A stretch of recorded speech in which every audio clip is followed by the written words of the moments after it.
यथार्थता के संबंध में और थोड़ी सी चीज जाने। वास्तविक मान किसी छड़ की लंबाई मान लीजिए 2.345 सेंटीमीटर, ये वास्तविक मान है मान लीजिए, और किसी प्रयोगकर्ता ने माप को मापा है।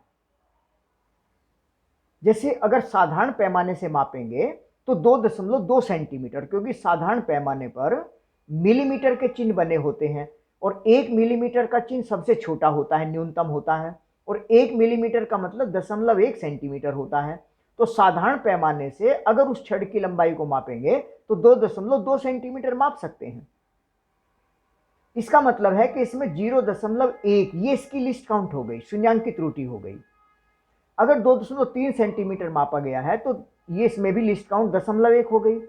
2.34 अगर किसी यंत्र से मापी है, जैसे कि स्क्रू गेज से मापेंगे, तो इसमें लिस्ट काउंट 0.01 सेंटीमीटर हो गई।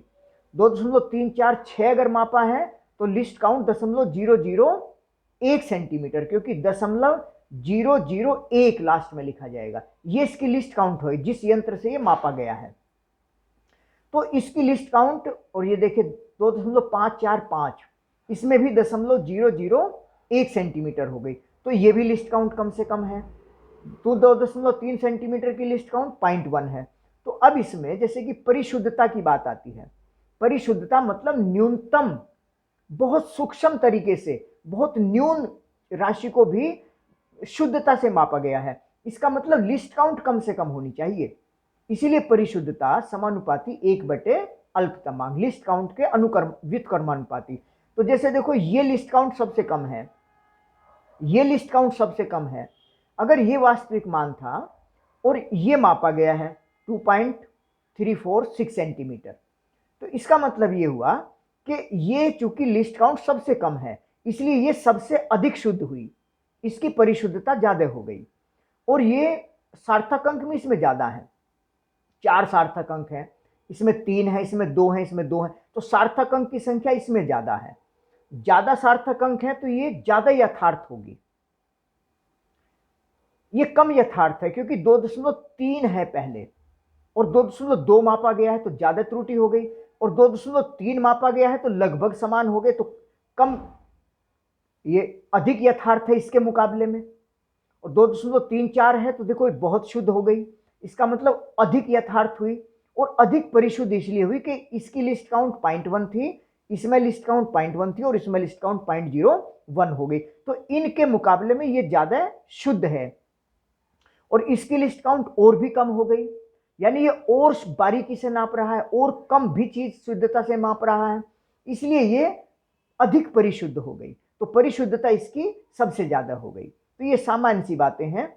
जैसे 2.345 सेंटीमीटर, 2.345 सेंटीमीटर, यहां दशमलव लगाया, यहां दशमलव लगाया, तो ये माप मापी गई हो। इसकी लिस्ट काउंट लास्ट में 1 सेंटीमीटर, इसकी लिस्ट काउंट 0.1 सेंटीमीटर, ये ज्यादा शुद्ध हो गई। इसकी लिस्ट काउंट 0.01 सेंटीमीटर, ये और ज्यादा शुद्ध हो गई। इसकी लिस्ट काउंट 0.001 सेंटीमीटर, यानी इस माप को मापने वाले यंत्र में इतनी माप को भी बहुत शुद्धता से मापा जा सकता है, इसलिए ज्यादा शुद्ध हो गई। तो परिशुद्धता, ये सर्वाधिक शुद्ध जो माप है वो ये हो गई हमारी 2.345, सबसे शुद्ध माप ये हो गई। और सार्थक अंक चूंकि सब में समान है इसीलिए यथार्थता सबकी एक समान हो गई। यथार्थता का मापन तो हम उस आधार पर भी करते हैं ना कि वास्तविक माप कितनी थी। तो जैसे 2.345 था और 2.3545 ही माप दिया तो ये सर्वाधिक यथार्थ हो गई, और ये तो अलग मापी गई है। एक अनिश्चितता को भी देखिए। अनिश्चितता का मतलब है कि जो मापी गई माप है उसमें जो अंक होते हैं, जैसे 3.5 सेंटीमीटर है तो 3 अंक तो बिल्कुल सही होगा, और 5 वाले में होता क्या है कि अगर किसी खाने से थोड़ा सा ज्यादा हो तब उसको थोड़े से ज्यादा को छोड़ देते हैं, उसी अंक तक लिखेंगे। और किसी लाइन से, पैमाने की किसी लाइन से थोड़ा सा कम हो तो उसी लाइन के बराबर लिख देंगे। यानी यहां हम, चूंकि ये 5 जो अंक है ये डाउटफुल है, क्योंकि इसकी जगह थोड़ा सा ज्यादा होती 6 भी हो सकता था, ये थोड़ा सा कम होती 4 भी हो सकता था। 3 तो पक्का है, 3 तो निश्चित अंक है, यानी ये तो बिल्कुल एकदम इसका तो कन्फर्म पता होता है। तो अगर हम इस माप की बात करें 3.5 सेंटीमीटर की, तो इसको 35 मिलीमीटर हो गया। तो 35 मिलीमीटर के बजाय इसको अगर लिखा जाएगा 35 प्लस माइनस 1 मिलीमीटर, क्योंकि इसमें 1 मिलीमीटर की अनिश्चितता है। 30 तो ठीक है, ये 34 भी हो सकता है, 36 भी हो सकता है, थोड़ा सा लाइन से आगे जा पीछे होने से। तो ये जो लास्ट का अंक होता है ये संदिग्ध अंक कहलाता है, और बाकी सही अंक कहलाते हैं, शुद्ध अंक कहलाते हैं। तो शुद्ध अंक होता है और लास्ट के संदिग्ध अंक होते हैं। तो संदिग्ध अंक वाले में अनिश्चितता हो गई। जैसे ये मान लीजिए 3.5 है, तो 0.5, 0.7 यानी 10, ये 1 मिलीमीटर कम से कम अगर माप है, तो इतना अगर है तो वो नहीं मापा जा सकता है, क्योंकि 1 मिलीमीटर कम से कम माप रहे हैं। तो ये चीजें बहुत छोटी छोटी हैं, रोजाना की गणनाओं में इस्तेमाल होती हैं। तो बहुत ध्यान से इन चीज को पढ़कर देख लें। एक अंकित प्रश्न है, ये समझो कि ये बहुत इंपॉर्टेंट है, क्योंकि इससे कई चीजें समझ में आ जाएंगी। जैसे एक तार का व्यास मापा गया है और माप 1.328, 1.330 यानी कई बार उसकी माप ली गई है। 1.325, 1.326, 1.334 और 1.336, 4 और 2 6, ये 6 माप मापी गई हैं। तार एक ही है, किसी यंत्र से हमने उसका व्यास मापा, एक बार वो इतना आया, एक बार इतना आया, एक बार इतना आया, यानी ऐसे हमने 6 जगह तार का व्यास मापा। तो तार का माध्य व्यास कितना होगा? तो उसका तरीका हुआ कि इन 6 राशियों को जोड़ेंगे, 6 से डिवाइड करेंगे, ये इसका औसत माप या माध्य माप आ जाएगी। अब इसको चूंकि इसमें दशमलव के 3 अंक तक हैं, सार्थक अंक 4 हैं, तो इसको ऐसे ही लिखेंगे दशमलव के 3 अंक तक, लास्ट वाला छोड़ देंगे। 5 या 5 से ज्यादा हो इधर एक जोड़ते हैं, तो 1.330। तो ये इसकी वास्तविक माप कही जाएगी। किसी तार को मापने के लिए 6 परीक्षण लिए गए, 6 बार उसको मापा गया एक ही यंत्र से, तो वास्तविक माप ऐसे ही निकालते हैं, क्योंकि वास्तविक माप कहीं लिखी नहीं होती है, ये ऊपर से नहीं आकर ऐसे ही गिरती हैं। धरती से पैदा होती किसी चीज में वास्तविक माप नहीं होती है, तो उसका एक एवरेज निकाला जाता है। तो कई परीक्षण लिए और उनका औसत निकाल लिया, तो ये वास्तविक माप कही जाती है। अब जैसे निरपेक्ष त्रुटि है, तो निरपेक्ष त्रुटि का मतलब वास्तविक माप और मापी गई माप, इनका जो अंतर होता है। वास्तविक माप हमारी 1.330 आई है, वास्तविक माप भी कई परीक्षण लेकर उनका औसत निकालकर उसे हम वास्तविक माप कहते हैं। और पहली जो माप थी 1.332 थी, ये मापी गई माप है और वास्तविक माप हमारी ये तय हो गई।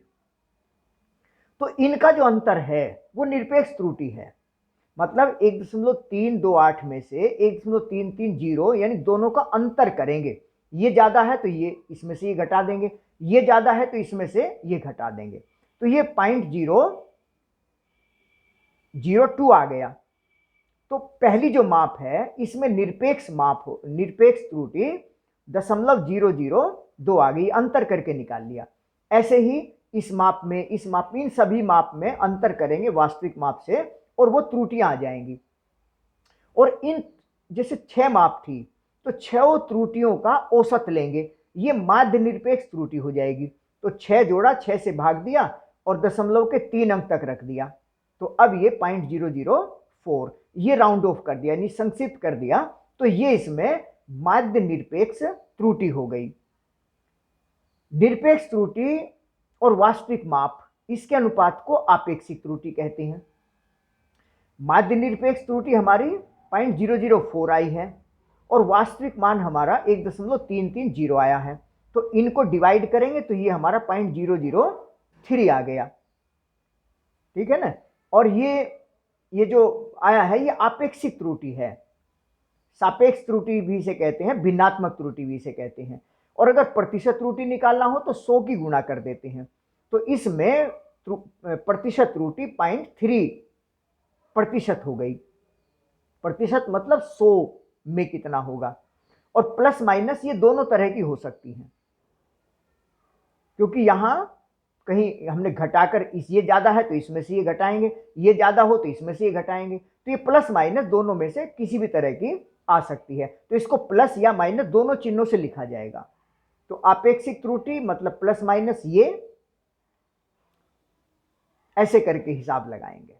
तो इस अंकित सवाल को बहुत अच्छी तरीके से देख लें, कई बार करके देख लें, और जितने भी सवाल आएंगे आपेक्षिक त्रुटि, निरपेक्ष त्रुटि, भिन्नात्मक त्रुटि, इनसे संबंधित बस यही चीजें होती हैं।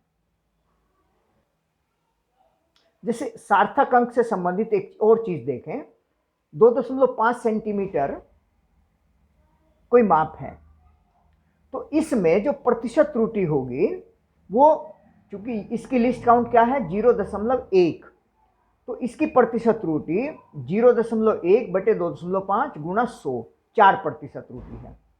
2.52 सेंटीमीटर कोई मापी है, तो इसमें 0.001 बटे 2.52 गुणा 100, ये 0.4% त्रुटि हो गई। 2.520 माप अगर मापी गई है तो इसमें देखो 0.004% त्रुटि होगी। देखो इसमें त्रुटियां घटती जा रही हैं, यानी सार्थक अंक 2 थे, 3 थे, 4 हो गए, तो सार्थक अंक ज्यादा हो गए, और ज्यादा होने से क्या है कि त्रुटियां कम हो गई। अगर सार्थक अंक ज्यादा हैं, इसका मतलब है कि प्रतिशत त्रुटि उसमें कम होगी। देख रहे हैं, तो इस तरीके से ये बात भी महत्वपूर्ण हो गई। एक सार्थक अंकों का योग, अंतर, गुणा, भाग की बात होती है। मान लीजिए ये 3 अंक हैं, दशमलव वाली संख्या में ये 3 अंक हैं और तीनों को जोड़ना है, और जोड़ सार्थक अंकों तक लिखना है। तो सार्थक अंकों का मतलब है कि जो दशमलव के बाद सबसे कम अंक है वो इसमें रहेंगे। जैसे जोड़ इनका ही आया, तो इसको हटाएंगे, इसको हटाएंगे, इसको कर देंगे। अब ये तो 4 5 से कम है, 8 5 से ज्यादा है तो 8 कर देंगे, तो यहां 8 आ जाएगा। अंतर को भी ऐसे ही करते हैं। मान लीजिए दोनों का अंतर सार्थक अंकों में लिखना है, तो दोनों का पहले अंतर कर लिया, और सार्थक अंक मतलब दशमलव के 1 अंक तक न्यूनतम है, इसमें 3 अंक हैं तो 1 ही रखेंगे, ये सार्थक अंकों के अंतर आ जाएगा। जैसे इसको इसमें जोड़ना है, अब इसमें तो 10 की पावर 4 है, तो इसमें पहले 10 की पावर ठीक करेंगे, ये 7.146 6 गुणा 10 की घात 4 हो गया, और फिर इसमें 2 अंक है, इसमें 3 अंक है, तो 2 अंक रखेंगे दशमलव के बाद। ऐसे गुणा भाग में होता है, जैसे 2 अंकों की गुणा है। अब इसमें क्या है कि टोटल जो है, जो सबसे कम सार्थक अंक वाली माप है, इसमें अलग तरीका है। इसमें दशमलव के अंक थे और इसमें टोटल अंक देखने पड़ेंगे। इसमें 3 अंक है, इसमें 2 अंक है, तो दोनों की गुणा करेंगे और उसमें 2 अंक रखेंगे। इनको हटा दिया, 61 हो गया। ऐसे ये है, 2 की भाग किया, न्यूनतम 2 अंक वाली है तो इसमें 2 अंक रख देंगे, बाकी को हटा देंगे। इसमें पाई 3.14 होता है, तो इसको 3.141 कुछ भी लिखा जा सकता है। मेन चीज है कि इसमें इस संख्या में गुणा किया, इसकी सार्थकता अनंत हो गई, क्योंकि ये मापी नहीं है हमने, ये कांस्टेंट मान है, एक संख्या है। तो मापी गई माप 1.20 थी, इसमें 3 अंक थे, तो 3 ही अंक रखेंगे इसमें। बस ये छोटी छोटी महत्वपूर्ण बातें हैं, अच्छी तरह से तैयार कर लीजिए इनको।